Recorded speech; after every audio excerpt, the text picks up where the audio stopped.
revisão de convenção linear e convenção exponencial. Exponencial vai ser normal, você vai admitir expoente fracionário. Convenção linear não admite expoente fracionário. Então, como é que a gente faz? Na convenção linear, a gente vai ter uma parte fracionária e uma parte que é inteira. Vamos imaginar, então, uma taxa de 10% ao ano. Vou colocar um izinho na frente aqui. Um tempo de 2 anos. 2 anos e meio. Vamos botar 2 anos e meio. Tem que ter a parte fracionária.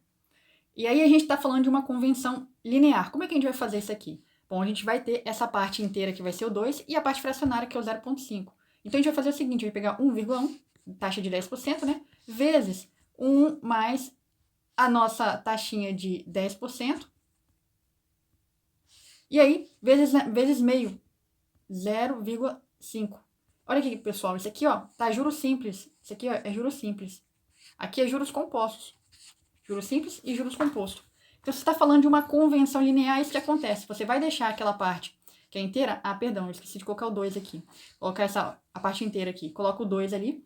Você vai pôr ela na parte como juros compostos, a parte inteira. E a parte fracionária, ela vem para cá, ó. Opa, ela vem para cá. Para a parte de juros simples. Então, como é que vai ficar isso aqui? Deixa eu mudar de cor. Vai ficar 1,1 elevado a 2 é 1,21. E aí vai pegar aqui... multiplicando por 1, qual é o valor que dá aqui da multiplicação? Metade de 10%, a gente vai ter 0,5%. 0,5%.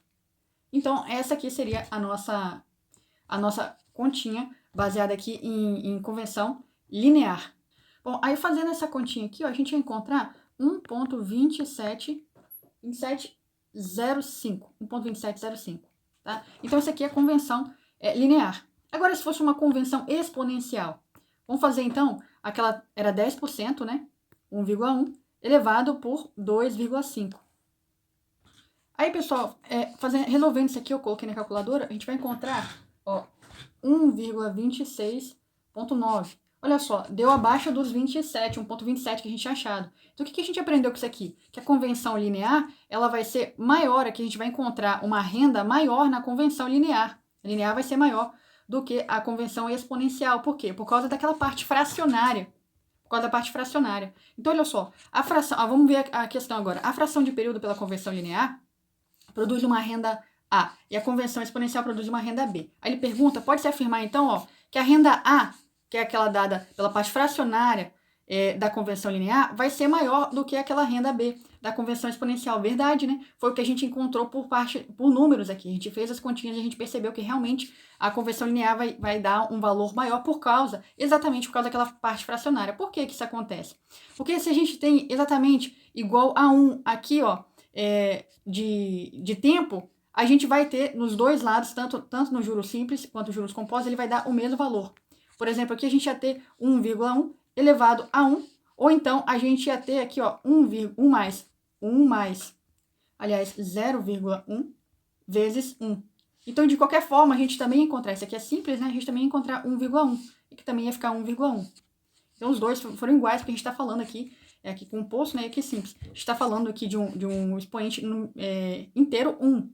Agora, se a gente estivesse falando já aqui, ó, de 1,1 elevado a 2, e aí, do outro lado, a gente ia estar falando de 1 mais 0,1 vezes o 2. Aqui a gente ia encontrar 1,2 e aqui a gente ia encontrar 1,21. Olha aqui, ó, esse aqui foi maior. Aqui é composto maior do que simples. Por quê? Porque aqui a gente passou, ó, de 1. Tá no 2 já aqui. Agora, se a gente está falando de um expoente fracionário ia ser 1,1, aí elevado, por exemplo, a 0,5. E do outro lado, a gente ia ter 1 mais 0,1 vezes 0,5. Aqui a gente encontrar 1,05. E aqui a gente ia ter que tirar a raiz dela. Deixa eu tirar a raiz aqui. Daí a gente encontra 1,04, alguma coisinha. Então, olha só, agora juros compostos, juros simples, juros compostos, foi inferior ao simples por causa da gente ter aqui um expoente fracionário. Agora aqui, ó, uma questão, bem da FGV aqui, ó, esse slide aqui, ó, da FGV, ele fala convenção linear versus convenção exponencial. A convenção linear conduz um juros maiores do que obtido pela convenção exponencial para períodos fracionários menores do que 1. Ó. Se os períodos fracionários são menores do que 1, então a convenção linear vai ser maior. Olha aqui, ó. Períodos fracionários inferiores a 1, menores do que 1, aí você vai ter que a linear vai ser maior. Passou de 1, ó, exponencial agora está mandando, ela que ganha aqui. Exatamente 1 vai ser igual para os dois.